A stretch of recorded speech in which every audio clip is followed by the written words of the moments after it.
What disturbing childhood memory did you only realize was incredible once you grew up? Story 1. I had a childhood friend for about a year or so who lived just down the street from me. He was a pretty normal kid from what I can recall.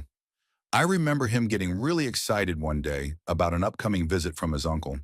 He told me about a game that he and his uncle would always play together called Toilet Tea.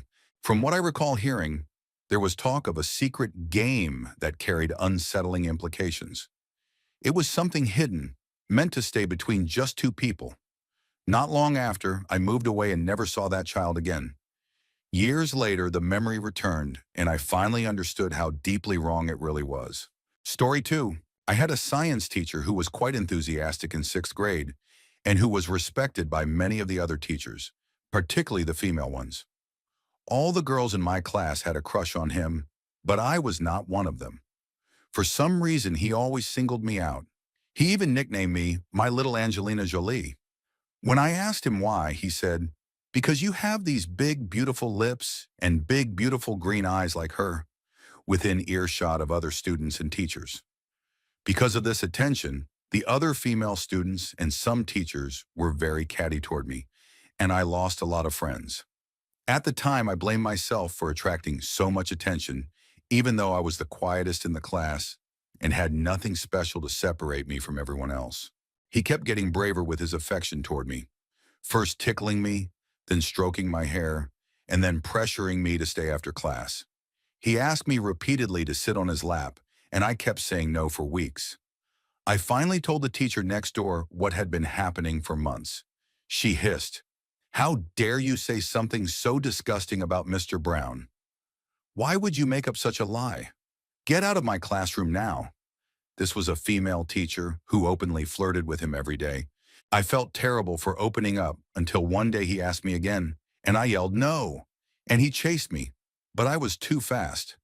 The female teacher did not tell the principal, so after enduring Mr. Brown for another few weeks, I decided to tell my parents, who took action, and he was promptly fired amid other complaints involving girls my age. I am not telling this to make you feel bad. It just brought out a demon in me. I am glad I came forward because I hope someone who was there remembers and feels sympathy, unlike that teacher. Story 3. When I was around 5 or 6, I was at Kmart with my mom. This was back in the 70s, so while my mom shopped, I would hang out by myself in the toy department. I especially loved the Simon game where you press the buttons and try to match the pattern. One day I was standing at the display playing Simon when an old man started talking to me. He talked for a few minutes and then told me to come with him. He took me by the hand and started walking toward the back of the store, where there were double doors that led out to the back parking lot. I remember wondering where we were going, but not being particularly concerned. As we passed the last couple of aisles, I suddenly saw my mom at the end of the aisle. I snapped out of it, realized I should go to my mom rather than with this man, pulled away from his hand, and ran to my mom. I did not say a word because I knew she had told me not to talk to strangers. Later, I realized there were several unpleasant scenarios I had been very lucky to escape. Story 4. I was 7 and really had to pee, but my mom was in the bathroom. After waiting, knocking, and complaining, I just went in without waiting for a response. I found my mom sitting on the toilet, slumped over and pale as hell. As calmly as I could, I called my aunt, who freaked out and called an ambulance. My mom was gone for over a couple of months. Family told me she was traveling whenever I asked about her. Years later, I learned I had interrupted my mom's suicide attempt, and she had been in a psychiatric ward for months. Edit. My mom is still around, but she creates a lot of drama everywhere she goes. I have gone no contact or limited contact often to avoid it. I am 30, to give you a sense of time. My mom used to actively avoid my questions, so I stopped asking. An older cousin learned from her folks that my mom's psych time was long because she kept claiming she had nothing to live for. Story 5. When I was around 9, I went snow sledding with family and friends at a popular sledding area with a few different hills and some woods. This older guy in his 40s had an awesome toboggan with a flashlight rigged up on the front, and he was flying down hills 10 times faster than anyone. He was there by himself and it was getting dark out. He came up to me and started telling me about this secret hill in the woods that was huge, and he told me I could use his sled. I followed him for about 2 minutes until I realized I could not see my family or friends anymore. I was maybe 20 feet into the woods before I was overcome with a horrible gut-wrenching feeling. I dropped my sled and ran like hell back toward my family. I remember hearing his footsteps behind me, moving as quickly as I was. By the time I got to my family and told them, he had disappeared. I am 100% certain I would have been molested and or murdered in those woods. Telling this story makes me feel the way I did when I was 20 feet into those woods, 21 years ago. Scary as F. Story 6. When I was about 5, my family went to a new park to play baseball. We lived in Denver but did not typically stray too far, and I was not thrilled to have baseball. After much pleading, I got permission from my mom to go play up on the hill about 100 yards away. There was a huge swing set that was still within view of the field. They were engrossed in their game, arguing over who had to sit in the outfield, yada yada, and I was just chilling on my swing, minding my own business, playing never-ending story, when a couple of girls who were young enough to not be scary but old enough to be super cool, 12 maybe, showed up, started screwing around on the slide, then asked me what I was doing. They asked about my life, talked nerdy 80s and early 90s movies with me, and asked what I liked to do. I said dancing, and they said, "Oh, us too." Yeah, Mark loves watching us dance. In my naivete, I said, "My dad loves coming to my dance recitals too." They giggled and told me no. Mark was kind of like their substitute dad since neither of them had dads. He was a man who took care of them because they did not have moms or dads, and he wanted to take care of them. They explained they were not related, just friends who did not have a home, so they lived in the same home together, but Mark was great because he took them to travel and meet other girls their age. "Well, I like to travel," I said. "Really? Come meet Mark," they said. "We think you'd really like him. He's nice to us. He would love to have a friend that's younger to spoil. He gives them lots of presents," they said, "especially when they have fun with his friends." I wanted to. Mark sounded like a cool dude. They were really nice girls, non-threatening, and they vouched for Mark. However, that morning the discovery of Ali Barrelace's body had been in the local paper. My mom, typically a free-range parent, had been loath to let me stray from her side that morning, so reluctantly I told them, nope, I was going to go see what my family was doing, and I ran down the hill before they could protest. I did not have any reservations about hanging out with them. I just knew if I disappeared, my mom would be pissed. I told my mom, she blew it off as a funny story, and I mostly forgot about it. It was not until this past year, when I did training on investigations into human trafficking, that I remembered those girls. I hope they were either 100% full of SHE or turned out all right. Story 7. When I was around 6, my family rented a smaller house on a farm way out of the way with a long road that led to the main street. The owner of the land had a very smart and large German shepherd named Lady, and I would hang out with her a lot. One day, Lady took off, running all the way down the road, and I ran after her. As I was convincing her to follow me back, a blue truck pulled up and a woman hopped out. She went on about Lady and how she used to own her when she was younger, before putting her up for adoption. I do not remember much else of what she said.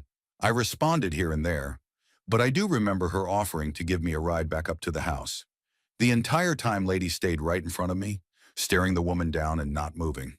The woman took a step forward. Lady just growled at her and stayed her ground. Eventually, the woman gave up trying to coerce me and left.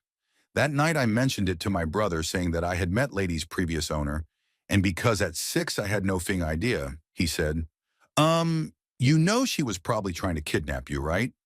Mrs. Anderson has had Lady since a young puppy. It did not really hit me until I thought about it a few years ago. When a dog knows someone, especially a previous kind owner, they are usually pretty excited and greet them. But for her to protect me the way she did, it did not even cross my mind. Scary to think back on it.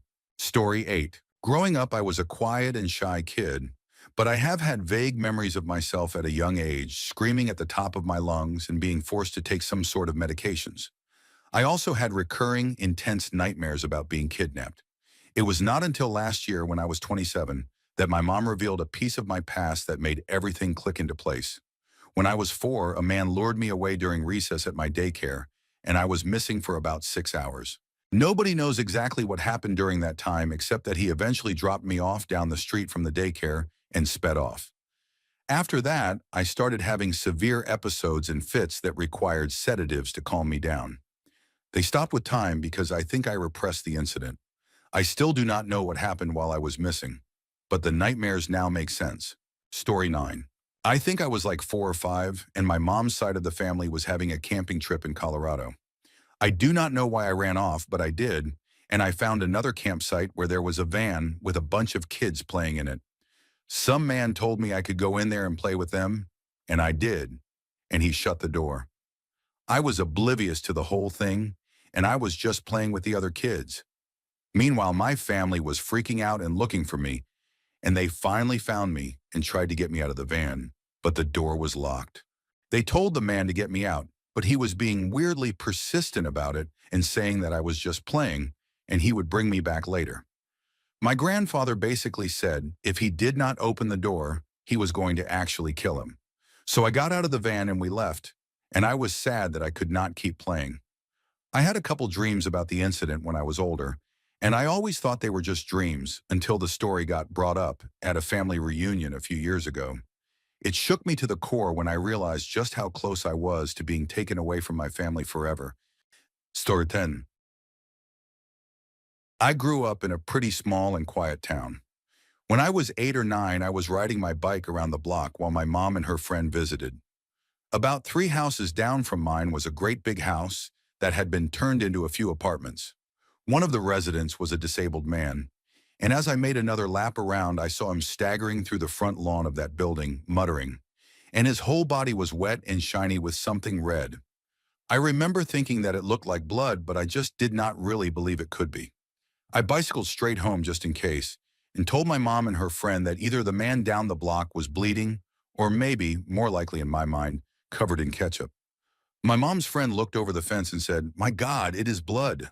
My mom called an ambulance, but later that night she told me he died at the hospital because he had a disorder that did not allow his blood to clot. It turned out he had been stabbed multiple times by another resident. My mom did not use the word murder that I recall, and we did not have a television, so it was not a concept I really got. Our cat had kittens that same night, and I remember my mom talking about a balance of new lives being born versus people dying. I remember it being just interesting to me as a kid, but as an adult it seems pretty terrifying. I would be a lot more disturbed if I saw something like that now, with a fuller understanding of mortality and homicide and so on. Story 11. Back when I was between 4 and 6, I used to live in a foster home with my older autistic sister, who was about 6 to 8, due to my mom's drug use. There I was frequently abused both emotionally and physically. I had my own room, but I only went in it when child services came over, or when my foster parents or their own kids wanted to have company. The rest of my time was spent on the toilet in the basement. I slept, defecated, and ate there for weeks at a time while being rarely fed. And after months of this, I had an incident completely uncharacteristic of me. It was after my foster mother at the time gave me my plate of food and finished her barrage of screaming. Before uttering her last words, she, with one quick motion, turned off the light and slammed the door shut. I was terrified in the darkness, frantically feeling along the walls in a desperate attempt to find the switch, but it seemed impossible. What lasted only minutes felt like hours. Eventually, my adoptive mother came in, turned on the light, and mocked me for being so afraid. That was when we both noticed the room was in a shocking state of mess. For years afterward, I convinced myself it couldn't have been me, questioning how it was even possible. It was only a year ago when my brain all but suppressed the aforementioned memory that I saw a Philip DeFranco video on the front page about a YouTube family who abused their kids for ad revenue. One kid in particular, named Cody, got the brunt of it. At one point, their videos go on to say that Cody was not allowed to go to Disneyland with them recently due to the fact that he smeared feces all over the bathroom walls. This is when Philip DeFranco interjects, stating that abused kids will do that in fits of rage or trance-like states in order to subconsciously gain control over an aspect of their life. It hit me like a ton of bricks. I was the one who smeared feces all over their bathroom, and it is a sign I was considerably abused, a lot worse than my brain will allow me to remember at this point in my life. Probably for the better. Story 12. When I was probably like 8, I was playing frisbee with my cousin who was 3 years older than me in front of his house. I was closest to the road and had my back to it. I noticed him crane his neck and look down the road before throwing the frisbee extra hard way over my head out into the middle of the street. I remember thinking, oh, he checked for cars first. Smart. So I ran out without looking, completely trusting him.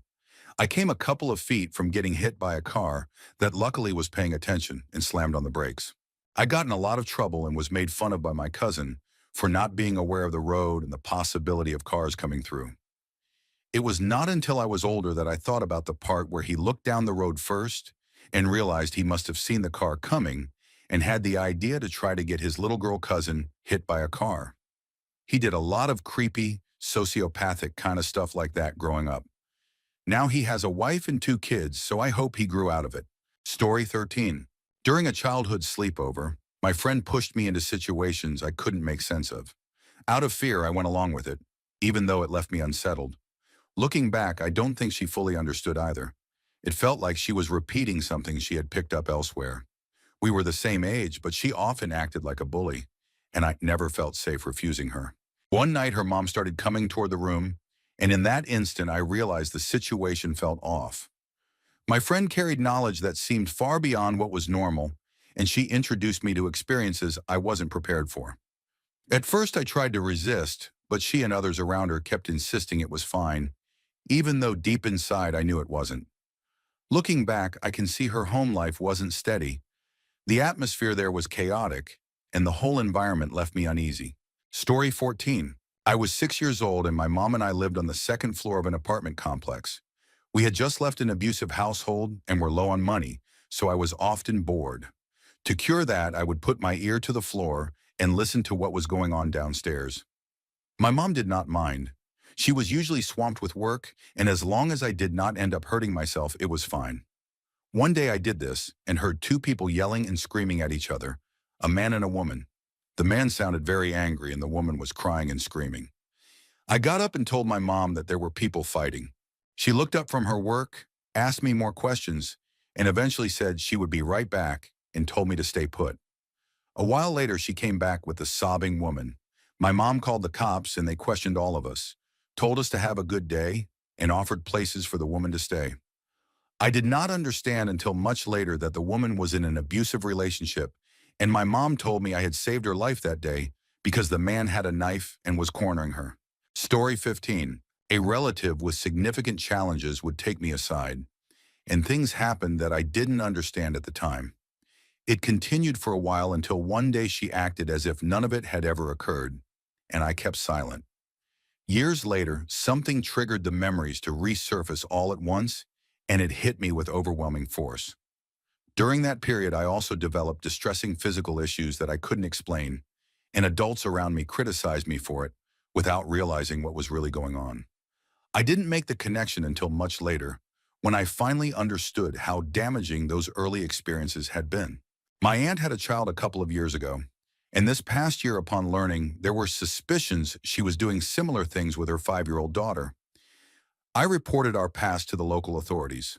Her age at the time has complicated matters, but social services knows there is concern, and they have been stringing my aunt along while a trustworthy family member cares for her daughter. My aunt is not putting up a huge fight, so it looks like her daughter may be out of the woods for the foreseeable future. Story 16. I am going to preface this by saying this is the first time I have ever spoken about the incidents below. They occurred 20 years ago and still cause me pain to this day, and for my own sort of closure, I am going to tell you about it now, so I am sorry if it reads awkwardly. When I was around 6, I rode the bus to school. My little sister also rode the bus with me, and since we were so young, it was mandatory that we sit in the front of the bus. At one point during the year, a 6th grader took a liking to me and would sit beside me every day. He was very sweet at first, telling me my hair or eyes were pretty, and he brought candies and small toys almost daily. At one point, he asked me to be his girlfriend, and I was thrilled. It felt like a fairy tale moment. Soon after, things took a turn. What started out feeling innocent quickly became something I didn't understand and definitely didn't want. When I hesitated, he pressured me further and crossed serious boundaries. Looking back, I realize how wrong it all was, even though at the time I didn't have the words for it. This all took place in the front of the bus. I do not exactly remember what happened after that, and I never told anybody, but I never saw him again. That whole part of my life had been pushed from my memory for a long time until a few weeks ago when my sister asked if I remembered a boy bribing her with stickers on the bus. It all came flooding back, and I broke down. I still want to break down, if I am being honest. I did not really understand what was going on back then, and now I just feel sick to my stomach. I cannot remember his name or his face, but what he did to me refuses to leave my memory. Story 17. My stepdad often behaved in ways I didn't recognize as harmful until much later. He created situations where I felt pressured to give something in return for ordinary things, and at the time I didn't understand how wrong that was. Since my mom didn't question it, I assumed it was normal. Looking back, I realize how damaging it was. It taught me unhealthy lessons about trust and self-worth. He was also controlling and unkind to my mom, which left its own mark on me. None of my friends were ever allowed to stay over, and now I see it was because he wasn't a safe person. My mom and stepdad were often up all hours of the night with many visitors, which seemed normal enough to me. Sometimes I would wake up and somebody would be playing Super Nintendo with me for a while. I remember a guy named James who was always messing with the radio, trying to contact aliens and throwing foil balls around. My parents were meth dealers, I am pretty sure. Once I found a bag of needles in my stepdad's stuff, and my mom tried to convince me he was diabetic and that I had just never noticed. Around 16, I started figuring things out and planning my escape, which was successful, and I have not really looked back since. Story 18. My parents separated when I was around 3 because my dad was a drug addict and an abusive alcoholic. My dad moved in with a 50-year-old overweight man. I would go stay with my dad every other weekend because I really loved him when I was little.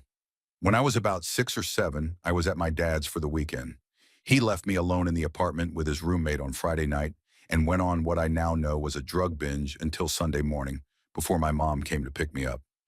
I just remember waking up Saturday morning and him being gone and feeling terrified. His roommate moved the landline into his room and would not let me use it to call my mom. For the entire weekend, he paced around the apartment in nothing but underwear and kept telling me I was beautiful. He touched my hair a lot and kept offering me soda and sweets from his room. I remember feeling very uncomfortable and locking myself in my dad's room until he got home. My mom was beside herself when I told her, and she never let me go back over there. I did not get it as a kid and was just angry that my mom would not let me see my dad. Another memory with my dad. We would go to random houses where I would play with kids I never saw again, while my dad disappeared into a bathroom or bedroom for hours with other people. I didn't understand back then why he would disappear for so long, but looking back, I know we were in unsafe environments. What unsettled me most was realizing other kids were also being left in those same situations, while adults focused only on themselves. Later, during a summer program, someone I should have been able to trust isolated me under the excuse of prayer. That moment was deeply wrong and left a lasting mark on how I understood trust and safety. I was too scared to tell him to stop because I thought God was really speaking through him and I would go to hell if I resisted. I did not realize until years later that he was a child molester. That same YMCA would make us stand barefoot on hot asphalt in the Texas heat when we got in trouble. And counselors bullied and isolated me because my mom raised hell whenever I reported abuse. They took it out on me since their jobs were at risk. I started staying home by myself before I was even 10 because I could not handle day camp anymore. My mom tried so hard to protect me, but there was literally no one she could fully trust not to hurt me. I did not understand as a child, but as an adult, it breaks my heart. Story 19. I was invited to join a friend's family on what seemed like ordinary errands, and I agreed after being promised a reward.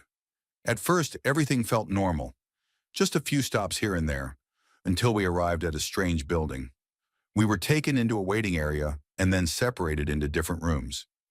I don't know what happened with the others, but in my room I was told to stand in front of several adults and follow confusing instructions that left me feeling exposed and deeply uncomfortable. Looking back, I realize how disturbing it really was. A few days later, I was halfway through my first run of Majora's Mask and could not have been happier. About 12 years later, I found my old copy of the game and decided to tell my parents the funny story of how I got it. Halfway through the story, my parents avoided eye contact, and my mom was on the verge of tears. It was not a government building, but a warehouse, and those men were not doctors. I do not know why my brain invented a cover story, but I wish I had never found that old copy of Majora's Mask. Story 20. I remember this so vividly. It was November 19th, 1998. It was 1999, I guess. I got my Game Boy Color earlier that week when it was released, and this was the first night I got to stay up and play Pokemon Yellow. It was past midnight for sure. I had just got Charmander and my Pidgey was evolving. I was sitting in the living room on a couch wrapped up in a blanket, and I noticed a car pulling up in front of my house, which was not too weird, but I kept an eye on it. 3 people got out. All of them seemed large, so I assumed males. At this point, it felt suspicious. I was sitting in the dark so I could get the most out of my screen, so I am sure they never saw me through the bay window. My gut started to hurt as I watched them walking to the side door. I moved to the kitchen window and tried to pick up what they were saying, but I could not make out anything. It was at this point I looked out the window and I saw one of them carrying a bat or something because of the street lamp in front of my house. At that point, I was freaking. I was too scared to run to my parents' room because I would have to run past the side door where they were now standing. I heard more talking, then the door handle jiggled and turned, but the deadbolt stopped them, which is funny because my parents almost never used the deadbolt. We had never had a reason to, but my mother for some reason did that night. At that point, I heard something that if I had to guess was, "It's locked," which now that I think about it makes me wonder if they had tried it before and it had not been locked, so they came back prepared. They started violently shaking the door. It seemed so loud I thought it was going to wake everyone up. After a couple seconds, they stopped. I gathered the courage to climb the counter to get a better look out the window. My face was inches away from the glass when they came back through my driveway and passed me. I could see their faces, but not well, so close. They went back to the car and I moved to the front window to watch. 2 of them got back in the car and one had the door open and was about to get in when he looked back, made a hand gesture, and started walking back to the front door, which I was right beside. Without even thinking, I turned the deadbolt handle and then moved back into the closet the door faced. I saw the handle move. It was not locked. I started thinking, oh my God, what if the deadbolt was already locked and I unlocked it? The man gave the door a push and the deadbolt stopped him. I heard another frustrated sound. He left, got back in the car, and I heard it take off. I watched the car leave my street and I relaxed. And what did my 6-year-old mind think the next plan of action was? I went back to playing Pokemon until I passed out. I woke up and the fear hit me and the potential of what could have happened. I ran to my parents' bedroom to tell them, but they sort of brushed it off as if it was a dream. I felt like an idiot because no one believed me. But I noticed after that night that all the locks were locked from then on in my house. Story 21. When I was little, my mom's best friend was married to this man named Memo. My dad was in prison, and him being from the same area as my dad and childless, he really took to me. I would even call him my other dad, Memo. This man loved me like I was his daughter, and he would give my mom money to help take care of me. My mom met them about a month before I was born, and he was the one who drove my mom to the hospital. When I was around 4, my mom had to move cities. It was about a 4-hour drive from Memo and his wife, but they visited us at least once a month. When I was about 5, I remember it was a rainy day, and I saw Memo in my room. I was so happy to see him. He sang me my song and then told me that he had to go away. He told me he loved me and that he would see me again in heaven. I remember crying and begging him not to go, but he said he had no choice and kissed my forehead. I was bawling. My mom came into the room to see what was wrong, and I told her what Memo had said. She thought it was just a dream and dialed Memo's number. His sister picked up the phone and told my mom that Memo had passed away. He had a heart attack an hour before my mom called. I do not have many memories of Memo, but whenever I think of him, I remember feeling love and happiness. If there is an afterlife, I hope I can see him again. Story 22. When I was about 10, my sister and I were riding rides at the county fair. I am from a smaller town where the fair is a huge deal, and parents typically buy a large number of tickets for their kids to ride the rides and then go hang out with other parents around the livestock and beer. I was always so jealous of my friends who got to run around the fair alone, and I had to drag my sister around while being followed by both my parents, which was super lame in my 10-year-old mind. While we were on a few rides, my sister and I started to notice a middle-aged man following us. We did not think much of it at first, but pretty soon he started asking where we went to school, how old we were, our names, the standard creeper questions. He kept following us on rides and even asked to sit between me and my sister on the tilt-a-whirl. When he got off, there was a cop waiting for him. Apparently, my parents had found his behavior fishy and got a nearby officer to stop him. When they searched him, they ended up arresting him because he had several pictures of missing children in his wallet. I did not realize how close my sister and I were to ending up on a milk carton until I was older. Now I am much more thankful for and understand cautious parenting. Story 23. I lived in the countryside in Puerto Rico, and there were no street lights in my neighborhood. My house did not have a gate either, and anyone who lives on the island can tell you how dangerous that can be. I was riding my bike at 7 in the evening, heading home after playing with my cousins. Since I lived close to the beach, there was a cliffside that overlooked the water, and I would stop by to look at the waves before I went home. I was about to enter the field that led to the cliffside, which would be 10 minutes walking, but 3 minutes by bike if you went fast, and it was still fairly dark. I rode into the long grass by accident, got off my bike, and kept walking because I was determined to see the waves for some reason. I reached the cliffside and had a clear view because the sun had just set. All I could hear was the surf and I felt calm. I turned around and in the distance I saw a man crouched in the long grass holding a shovel. He stood up and waved. He was my neighbor and a family friend. "Hey, what are you doing out here so late?" I asked. "Nothing, just gardening," he said, though he was crouched in a patch of long grass and nothing had been dug up. I felt unsettled and said goodbye because I had no idea how long he had been there, but he was obviously watching me. I told my mother and she dismissed me and told me not to worry. She and my father talked in their room, and days later my dad got into a fight with this man, though they never told me what it was about because I was young. Years later, the man was convicted on child pornography charges, and a construction worker fixing his porch found a box in his backyard containing clothing, photographs, and hair belonging to two missing girls. I always wonder what would have happened if I had not noticed him watching me and had kept staring at the waves. He must have noticed my pattern of going there almost every day at 7 in the evening. Story 24. A childhood neighbor exposed me and my sister to things we were far too young to understand. Almost every time we spent time together, she pressured us into confusing situations and would punish us with exclusion if we refused. At first, I felt sick with fear that adults might find out, but eventually it just became the pattern whenever we were with her. It finally ended once she grew older and found new friends, leaving us behind. My sister and I never engaged in anything inappropriate on our own. It only happened when influenced by a neighbor friend, and once that stopped, so did we. I eventually pushed it out of my mind until much later, when the memories returned, and I realized how unsettling it really was. At the time, it didn't feel like obvious harm, since none of us fully understood what was going on. But looking back, I see how wrong the whole pattern had been. I haven't kept contact with her in years, but later on I came to suspect there might have been a reason she was exposed to such things far too early. She may have gone through something herself.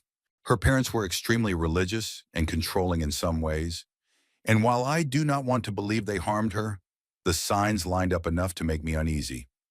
The whole experience is confusing. Part of me feels disgust and horror, and fears there could be worse things hidden in memory. And another part knows my experience could have been far worse. As far as I can tell, I was not directly molested by an adult, and my friend may have been a victim herself, but I have no way of knowing for sure.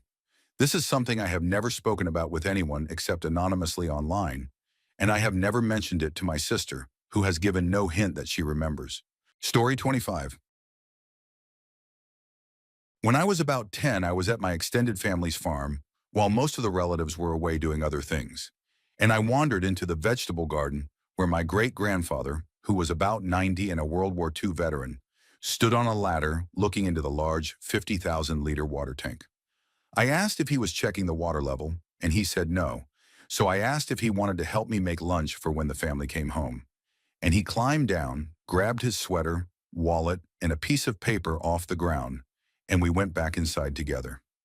I thought nothing more of it until a few weeks later when I saw him again and he gave me a box of his old fishing tackle, which I used and was happy to get. 6 years after that, I was at home in the city when I got the word that he had committed suicide by climbing up the ladder and drowning himself in the water tank. And they found his sweater, wallet, and a suicide note at the bottom of the ladder, which made me realize that the first time I met him, he had been about to kill himself, and I had accidentally stopped him. If I had been a few minutes later, I would have found his dead body. Story 26. I know I was 4 because I have clear memories of my 4th birthday when the news showed live footage of a demolition in Houston where the George R. Brown Convention Center now stands. Shortly after that, I was staying the night at my mom's friend's house with their 2 kids. And the next day we were playing with neighborhood kids riding bikes and scooters around the elementary school yard. 4 of us sharing 3 scooters and taking turns. But halfway through I was tired and decided to walk back on my own. Somehow, 4-year-old me walked past the house, kept going for a couple of blocks, and ended up in a parking lot where a big dark red car with a white top pulled up and an old man with gray hair asked if I was lost. And when I cried, he tried to coax me into the back seat, opening the door and urging me to climb in. But I imagined scary ghosts in the dark back floorboard and said no. Then an older black man with a gray beard and a cane yelled at the guy, and he drove off fast, and the older man asked if I knew my phone number and where my house was, pointed me toward the elementary school, offered to walk me home, and held my hand as he walked me the couple of blocks and helped me point out the right house. When my mom saw me, she hugged the man and cried. He waved and left. And as an adult, I still wonder what might have happened if I had not pictured those ghosts in the stranger's car, since the way he sped off when yelled at made me think he was not a good guy. Story 27. When I was a kid, I liked to play doctor, really pretending to be a doctor with my toy stethoscope. Nothing inappropriate about it. For years, I never understood why playing doctor seemed to mean something else, because it never would have occurred to me to act that way. My mom had taught me a strong sense of privacy and bodily autonomy from a young age. One time I was playing with some kids at a house, maybe because our parents were friends, I am not sure. The boy was about my age. The girl was younger, maybe 4 or 5. We were having fun, and I asked if they wanted to play doctor. The boy got excited and said yes. But the girl suddenly started crying hysterically, totally inconsolable, screaming and sobbing. The adults rushed in, but she would not explain what upset her. They asked me and the boy what had happened, and we insisted she was not hurt. We were just playing when she suddenly freaked out. The adults seemed to accept it because at her age, meltdowns can happen over nothing. It was not until decades later that I remembered the incident and realized that maybe the little girl had been through something bad. At the time, I thought she was just scared of doctors, and I did not want to get in trouble for upsetting her, so I kept quiet. I hope my innocent kid brain was right, but I doubt it. Story 28. When I was around 10, my younger brother had a best friend from kindergarten who was about 4 and was living with temporary foster parents after being removed from his biological home. He was a very sweet, shy little boy who was at our house a lot because we lived almost next to the kindergarten, and my mom sometimes picked up both boys. And his foster mom would come by in the late afternoon to collect him. One day she seemed very disturbed after picking him up, and after my mom and her talked, I could tell something serious had happened. Years later, when I was grown, I asked my mom what it was, and she told me the foster mom said the boy had innocently noticed a tampon in the bathroom and mentioned, very matter-of-factly like reporting breakfast, that his father had used these on him so the sticky stuff would not come out, which made it clear why he had been removed. They sorted everything out within about a year, and he was eventually adopted and moved away, and I never heard about him again. But I really hope he is okay. Story 29. When I was little, I had an imaginary friend I called Kiki Girl, a little blonde, blue-eyed girl in a pink dress with pigtails who looked just like me and who was my best friend. One night when I was about 3, my mom left me sleeping to go pick my dad up from work, and I woke to a rustling at my window and imagined the boogeyman trying to open it. Then Kiki girl appeared, told me to be very quiet, led me to the cabinet under the kitchen sink, and handed me a bottle of orange children's aspirin to chew, while a man moved through the house carrying a pair of my mother's underwear. And the next thing I remember is my father shaking on the couch and putting me back to bed, saying it was just the lights. Years later, my mother was stunned I remembered so much and told me a neighbor in his 20s had been stalking her since we moved in, knocking at odd hours and hopping our back fence. And after that night, the police found footprints outside my bedroom window and later arrested the man for a violent sexual assault on another housebound woman, and he eventually died in custody. And I probably would have been in terrible danger if I had not listened to Kiki Girl. A detail my mother always found odd because, she said, her sister had the same imaginary friend with the same name and dress when she was a child. Story 30. So not when I was a kid, but when my daughter was young, like maybe one, she started choking in the back seat, and we did not notice right away until I looked back, and she was totally blue, and her eyes were closing. I slammed on the brakes on the freeway, pulled over, jumped out, pulled her out, flipped her over, and pounded on her back as hard as I could, and she immediately coughed out some food. Within 5 seconds, she was back to normal and literally smiled at me. I was so jacked up that I made sure she was okay, put her back in the seat, got us driving to get off the side of the road, and did not really think much of it. When we pulled off at the next exit and I got out to get gas, I basically collapsed. And after about 2 minutes of holding myself up by my car door and my wife asking if I was okay, I ran over to my daughter and just hugged her and cried. It was incredibly weird how at the time of the incident, I was kind of on autopilot, but the second I got somewhere, my whole body and mind snapped back to what had just about happened and gave out. Probably not what you were looking for, but your question made me remember that story. Story 31. When I was 7 or 8, I met a girl named Fran and begged my mom to let me stay the night. She had not really met the parents, so she was nervous, but I convinced her because they lived just around the corner. Everything was pretty okay. We played and watched possums on the power lines before bedtime, and I did not see the dad much. But when I did, he was drinking beers in the courtyard, barely acknowledging us. Just as dusk fell, her mom came and got us for bed, and in my mind, I thought it was too early. But I went along thinking we would have giggly slumber party chats. As soon as we got in the room, the daughter closed the door and locked a deadbolt on the inside, which scared me because I did not like to sleep with my door closed, so I asked to leave it open. Fran said, "No, I do not like it when Daddy visits." And innocent me could not understand why. There were no slumber party chats. She got straight into bed and slept. I could not sleep because I was petrified of being locked in the dark. At some point, I went to the door and the window with bars and wished I was home when I heard someone quietly trying the door. I tiptoed back to bed thinking her mom had come to check, but they tried the door a few more times, gave up, and walked away. Now I could not sleep because I knew something was wrong.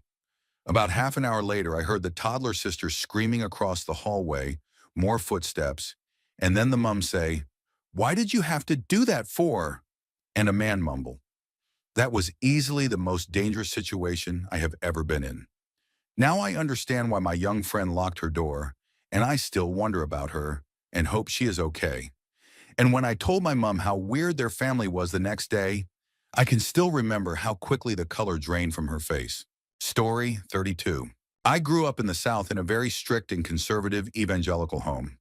I was a good kid and never got into trouble, and I truly think my parents were trying to raise me the best way they knew how, but my dad would spank me with his belt really hard, even after I reached the age when it no longer felt appropriate. I remember being afraid every time I heard the garage door open when he got home, and even worse if I heard him coming up the stairs to my room. A lot of times, I wouldn't even know why I was in trouble. There are a couple of moments that stick out and make me wonder if I might be suppressing others. He almost always did it with rage. Once, when he didn't have his belt, he grabbed the vacuum cleaner cord and whipped me across the legs with it. The worst memory, though, happened at church. I was part of a group called Bible Bowl, basically quiz bowl, but with Bible questions. My dad led it for our church, and we always won at both local and national levels, and I was usually the best one on the team. But I liked to crack jokes and cut up in class sometimes, which would make him really mad. I was about 14 when it happened. I don't remember exactly what I was doing, but I must not have stopped when he told me to. and something in him just snapped. He dragged me out of the room by my arm into a small one-person bathroom just outside the classroom. He threw me on the tile floor and I ended up sitting with my back against the wall.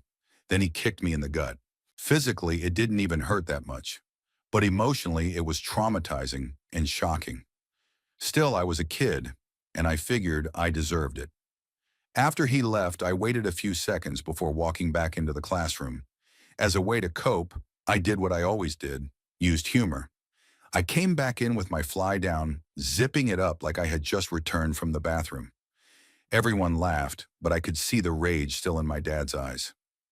Now I'm 31, and our relationship is still strained. We've never talked about what happened, and honestly, I'm too afraid to bring it up. Maybe he feels ashamed. At least I hope he does. Story 33. For a time as a child, I lived in an apartment building in the Bronx. It was a rough neighborhood, but as a kid, you do not really recognize the nefarious side of a place like that. To you, it is just home. One evening, my mother asked me to go downstairs and fetch the mail from the lobby. When I got down there, I found a tableau straight out of a movie. The lobby door had exploded inward. Beads of safety glass littered the floor, and some pieces had even made it all the way across the lobby to the head of the staircase where I stood.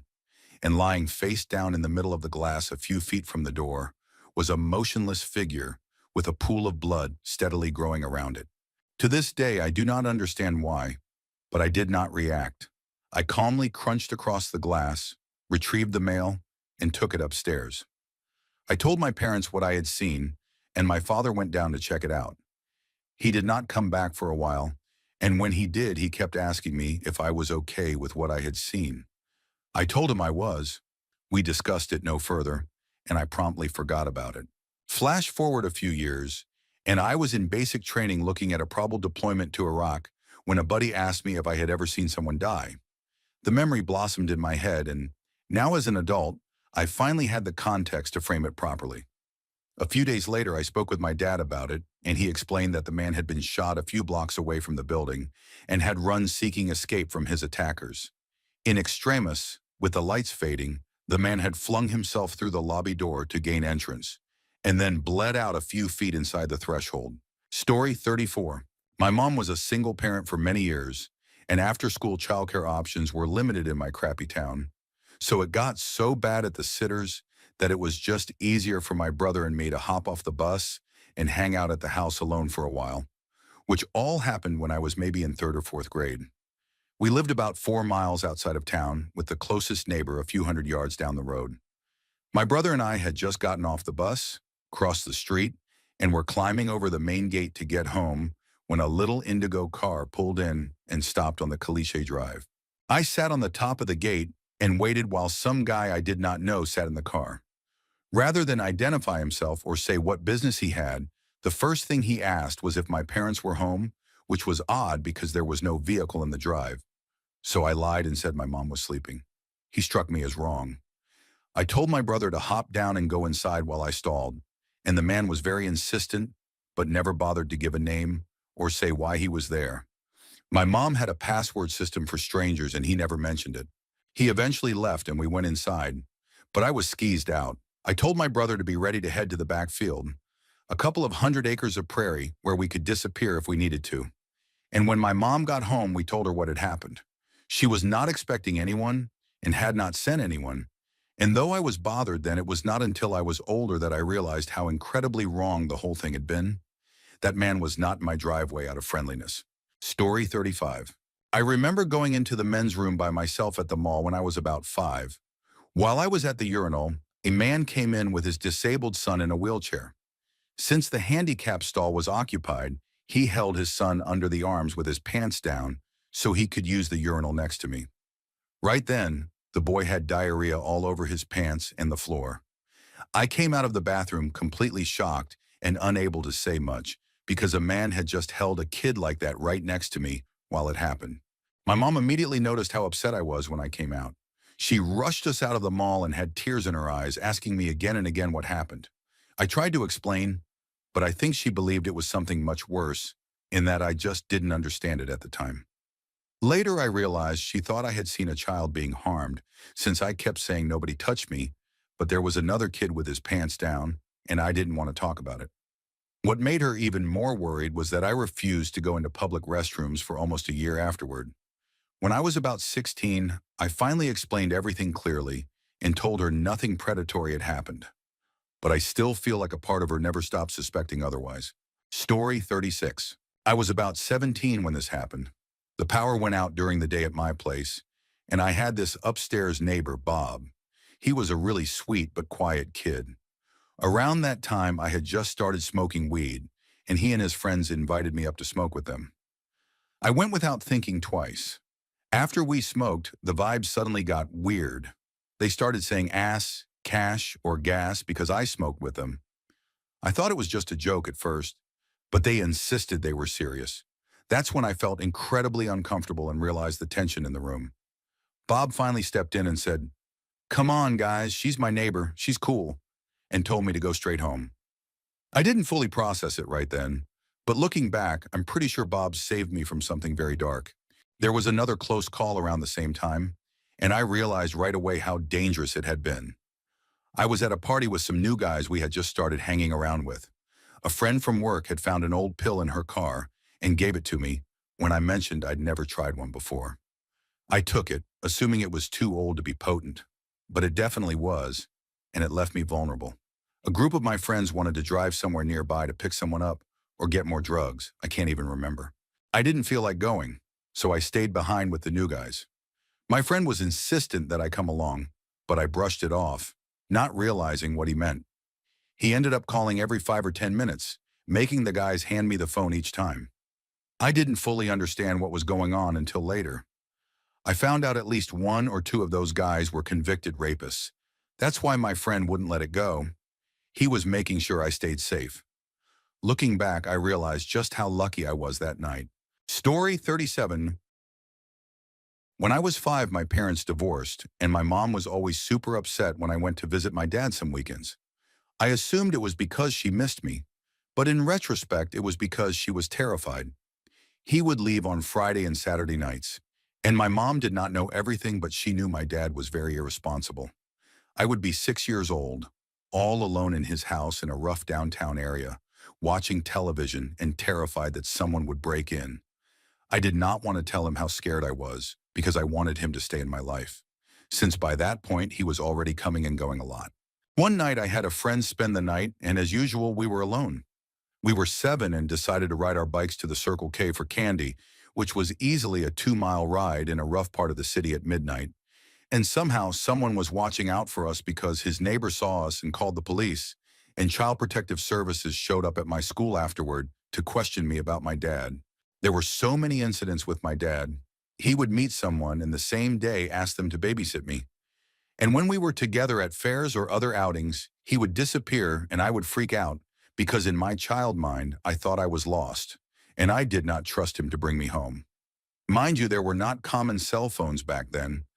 I was born in 1990, and starting when I was about 11, he had a string of male roommates, so I thought having a bunch of men staying at his house was normal, and he would leave me alone with them too.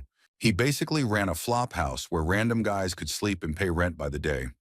And I did not realize how bizarre that was until I got older. Who knows what I have blocked from my memory, but I do know I have constant anxiety now, 20 years after those first memories with my dad. And I always fear that I am in danger. There were countless more unsafe situations and people he put me around, and I really feel lucky to be alive. Story 38. I have 2 stories, so I'll start with the earliest one. I was maybe 6 years old and with my granny at Winn-Dixie.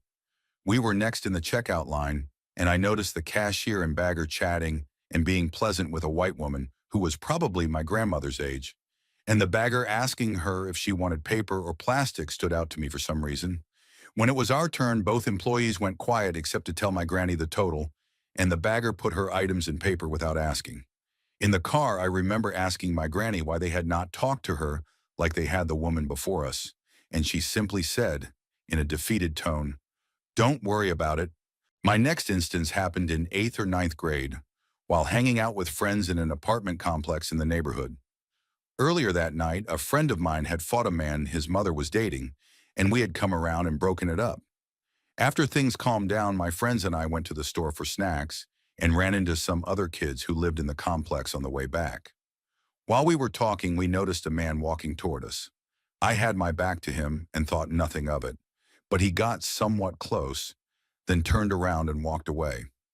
After he got a ways off, my friends told me that he had been about to pull a gun on me. I was definitely spooked, and someone suggested the man must have thought I was the friend he had fought earlier because we were built similarly, which made a kind of sense. I was just glad nothing happened to any of us. Story 39. This must have been about 1997 or so, as I was about 7 or 8 years old. It was a hot summer that year in East Texas, with every day running over 100 degrees. I grew up with a dog named Sparky. He was my first dog, and he is still my favorite of all the dogs I ever had. One particularly hot Sunday, my family came home from church, and after going inside to change, I ran outside to play as I always did. I ran to the part of the yard where I had my sandbox, 4 wooden logs holding some sand together, and Sparky's doghouse underneath some trees. I was dragging a long water hose with me to fill his water bucket, which was really just an old refrigerator drawer. I did not see him run out like he normally would, which made me think something was off. As I got closer, I saw that he was laying on his side out in the sun, which was not completely strange, but what was strange was that he did not lift his head when I spoke to him. That was when I started to panic. I was close enough to see that his bucket of water had been knocked over and was dry. I had never dealt with death before, and that is probably why I remember this in such great detail. As horrible as that moment was, the worst was yet to come. I ran inside crying, mixed up with both shock and grief, to tell my mother. My mother was not what you would call a reasonable person. She was the type to fly off the handle about anything and everything. Sure enough, my mom was irate. She was sad, but mostly angry. Instead of comforting me in that moment, she blamed the entire thing on me, yelling that if I had made sure he had water that morning, this would not have happened. I ran upstairs and cried myself to sleep. My stepdad went out and buried the dog, but the problem was that he used my sandbox for the grave. He dug a hole in the middle of it down into the soil and removed the logs that bordered it. A few weeks went by and I was moving on pretty well at that point. Kids are resilient to things like this as life keeps moving and everything stays interesting. One day I heard my mom yelling at my stepdad about something. I listened and realized what it was about. Sparky's grave was too shallow. The soil was dry and too hard to dig into, so the softer sand lying on top could hardly hold him. As his body bloated, it pushed up through the ground. My stepdad had gone outside to mow the lawn with a big riding mower. The sandbox was in the middle of a large patch of grass that was mowed regularly. My stepdad figured he could ride right across the top of the now flattened sandbox and be fine. You can imagine the result. So my best childhood friend, after a few weeks of hot Texas sun, was torn apart by a lawnmower and strewn all over our backyard. Looking back on this, I have no idea how I ever recovered.